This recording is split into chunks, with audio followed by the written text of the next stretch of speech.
Nous sommes en compagnie d'Estelle Comte, la nouvelle responsable du musée de la bière Astonais. Je vais déjà vous demander de nous présenter un petit peu ce musée, s'il vous plaît. Oui, alors déjà, bienvenue au musée. Donc, le musée de la bière est un musée qui a été départementalisé par le Conseil général de la Meuse en 2008. Et donc, la muséographie a complètement été refaite par mon prédécesseur Franck Moreau. Et donc là, c'est une des salles phares du musée de la bière où on présente en fait les cuves en cuir qui permettaient autrefois de fabriquer la bière. J'invite tout le monde à venir voir ce musée qui a une très riche collection de plus de 53 000 objets qui tournent régulièrement. Le musée est ouvert de 10h à 12h30 et de 13h30 à 18h. Et sachez aussi qu'il y a des visites guidées proposées à tous les visiteurs le mercredi à 14h30. Donc n'hésitez pas à venir voir la collection et on vous la présentera de bon cœur. Et encore une fois, on avait eu le plaisir de venir faire quelques émissions ici.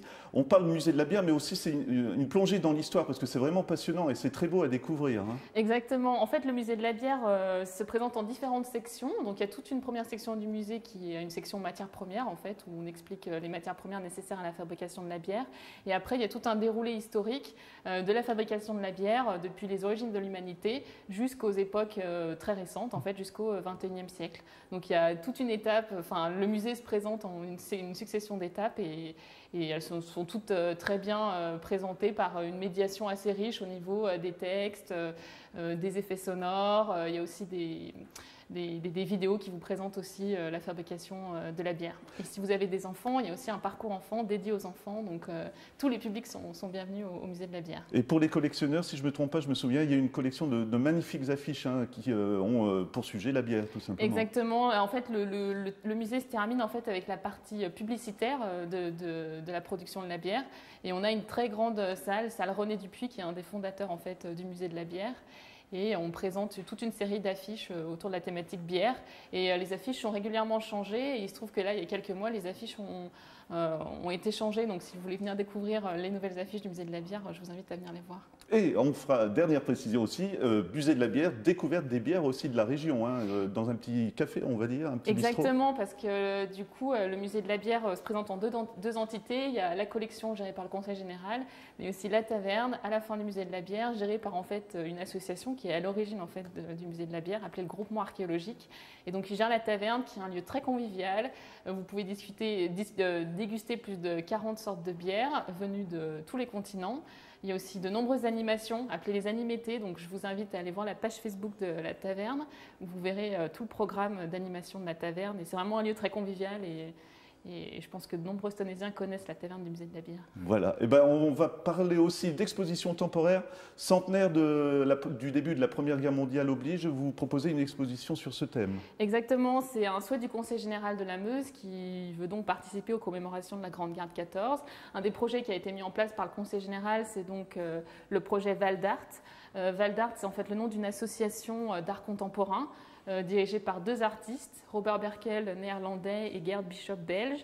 Et en fait, ils proposent à travers toute une série d'œuvres d'art contemporain dispersées dans divers lieux patrimoniaux du nord de la Meuse, des œuvres d'art qui sont censées rappeler les thématiques d'art, de patrimoine, de mémoire, tout en liant ça avec le contexte actuel et l'art contemporain, donc l'art d'aujourd'hui en fait. Estelle, on est dans le concret, on est dans l'exposition temporaire. Je vais vous laisser nous expliquer par exemple le mot yes qui est derrière vous. Pourquoi l'artiste a voulu le faire si grand par exemple et quelle origine? Exactement. Enfin oui, c'est ça. Donc ça, le yes, en fait, c'est l'œuvre phare de l'exposition Val d'Art au sein même du musée de la bière. Donc là, on est dans la salle d'exposition du musée de la bière. Son œuvre Yes en fait reflète en fait toute l'activité artistique et philosophique de l'artiste, puisque l'artiste Gerd Bishop, qui dans sa jeunesse était un grand activiste politique, a eu un moment de sa vie un retournement et il a décidé de finalement transformer son activisme politique en un mysticisme religieux. Et un jour, il a eu une expérience mystique en ex-Yougoslavie et il a décidé de transcrire plastiquement cette expérience. Et donc le yes que vous avez derrière vous, en fait, représente le oui à la paix, le oui à l'amour et surtout, de manière philosophique, le non à la guerre. Alors, l'approche artistique, c'est toujours intéressant. Je vous laisse par exemple nous parler des photos qui sont sur votre gauche, parce que en quelques mots et en une photo, on a le résumé de tout ce qui s'est passé dans la région, on peut dire peut-être, non?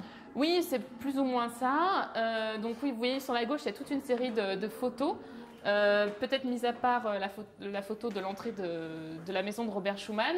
Ce sont en fait des photographies prises dans le Normezien, de paysages normesiens. Et sur la photographie, en fait, vous avez des inscriptions inscrites en fait gravées au sable en fait sur le verre. Et ces inscriptions sont en fait censées nous rappeler les événements des grandes guerres mondiales qui se sont passées sur ces territoires. Et en fait, ici, il y a un concept de guérison, de pardon aux guerres, puisqu'en fait, on constate que le paysage maintenant a été reconquis par la nature. Les guerres se sont effacées, et c'est pour lui en fait une manière de montrer comment les guerres en fait sont oubliés plus ou moins et s'effacent en fait face à la force de la nature. Mais conscience aussi de la nature humaine, tout simplement, avec par exemple ce globe là qui est au sol, je vous laisse nous l'expliquer. C'est pas un globe là pour le coup, justement, c'est encore plus. Le message était plus important il y a quelques semaines. Ça, je pense que c'est un petit clin d'œil de l'artiste. C'était par rapport à la Coupe du Monde récente au Brésil, la Coupe du Monde de football. Il y a un artiste, je suis pas une grande fan de football, mais il me semble me souvenir qu'il y a un entraîneur néerlandais qui un jour a dit que le football c'était la guerre. Et en fait, cette œuvre d'art est plus ou moins censée montrer que le football, oui, peut être certes créateur d'une grande unité, mais aussi créateur de beaucoup de conflits entre les nations. Alors je parlais de globe parce qu'il y a une autre œuvre qui nous montre une terre retournée. Hein. Je pense qu'on comprend tout de suite le symbole. Oui, il y a un globe terrestre au début de l'exposition qui est en fait retourné, suspendu par un fil. Et en fait, cette œuvre finalement est assez simple. C'est juste censé représenter en fait le chaos causé par les guerres, et le globe terrestre renversé représente le chaos. Représente physiquement le chaos.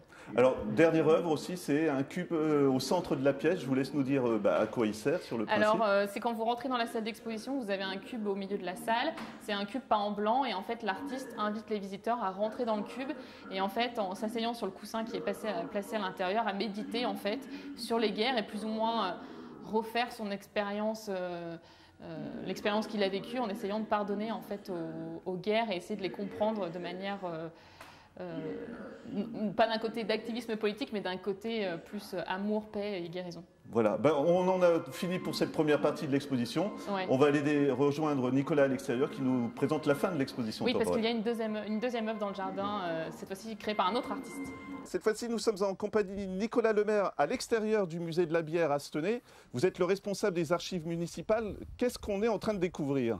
Alors on est en train de découvrir une œuvre en extérieur, le cimetière de l'histoire de Robert Berkel, un artiste néerlandais qui, au travers de ces stèles posées dans le jardin, rappelle invariablement des lieux de mémoire que sont les cimetières.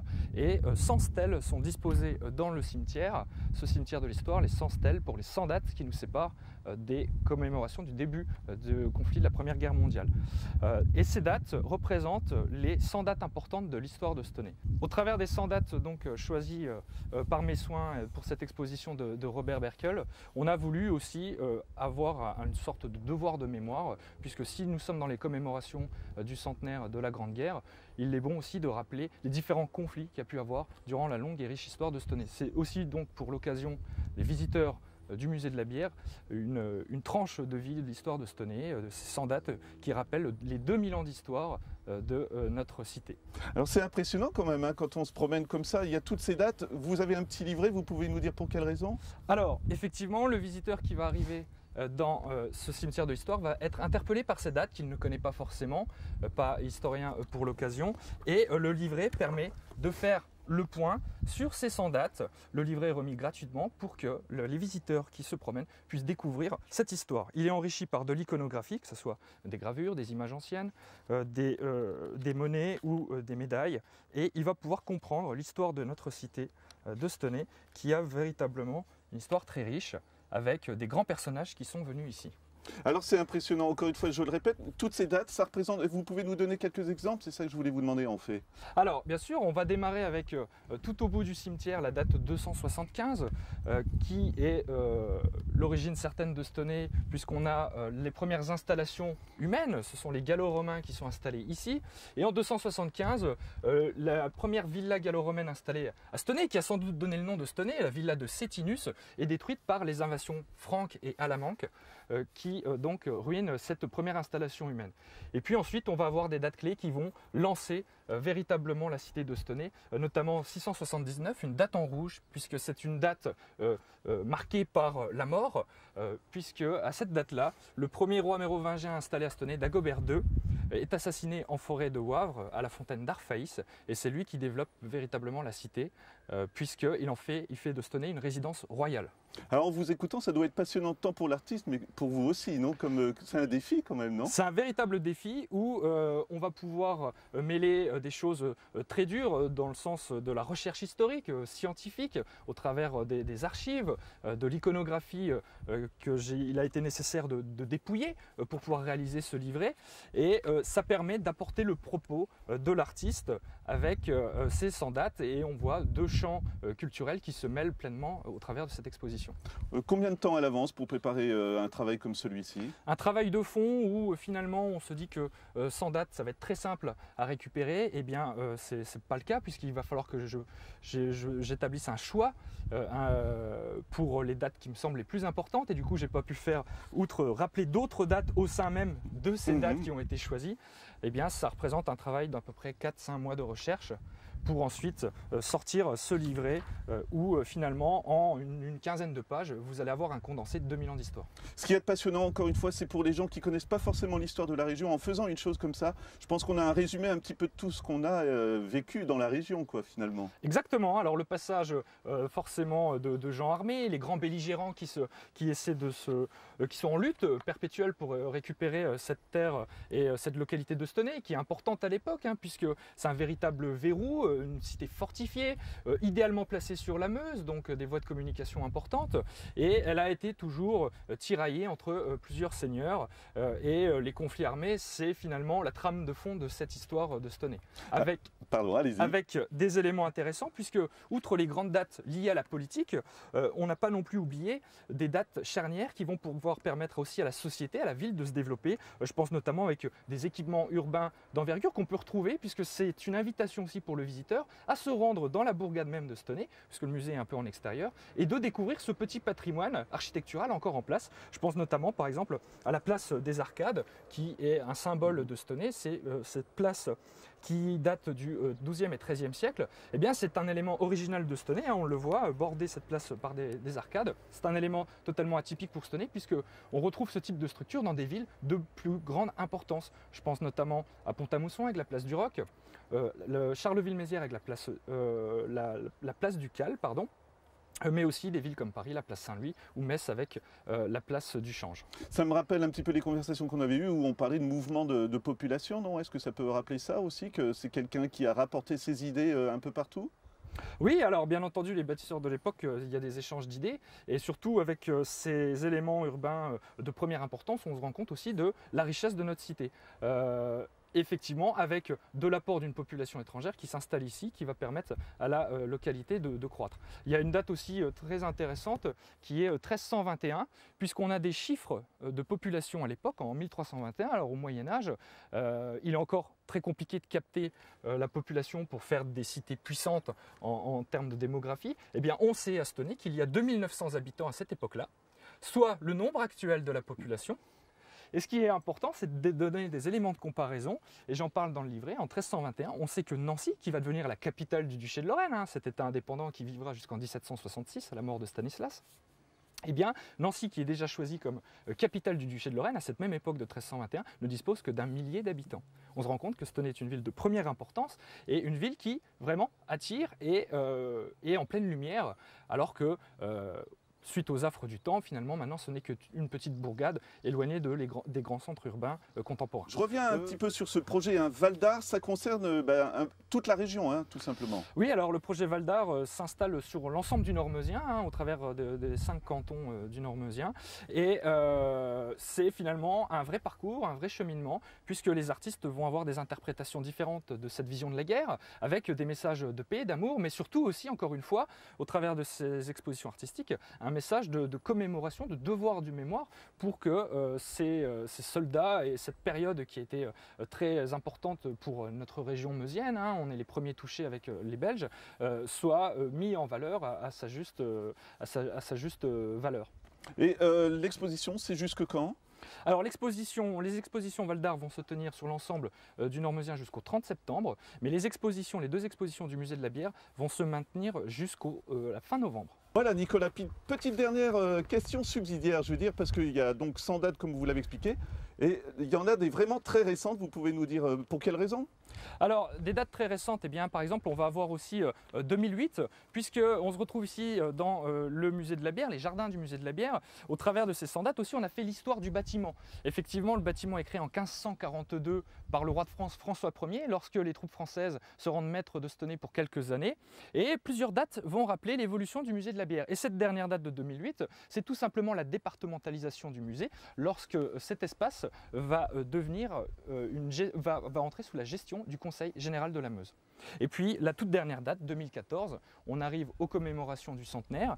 Et là où c'était intéressant pour moi, c'est que la boucle était bouclée, puisque 2014, c'est sans doute aussi 100 ans après la Première Guerre mondiale, mais à titre des équipements dont la ville de Stenay dispose, c'est la date aussi à laquelle va sortir de terre un nouveau cinéma pour Stenay.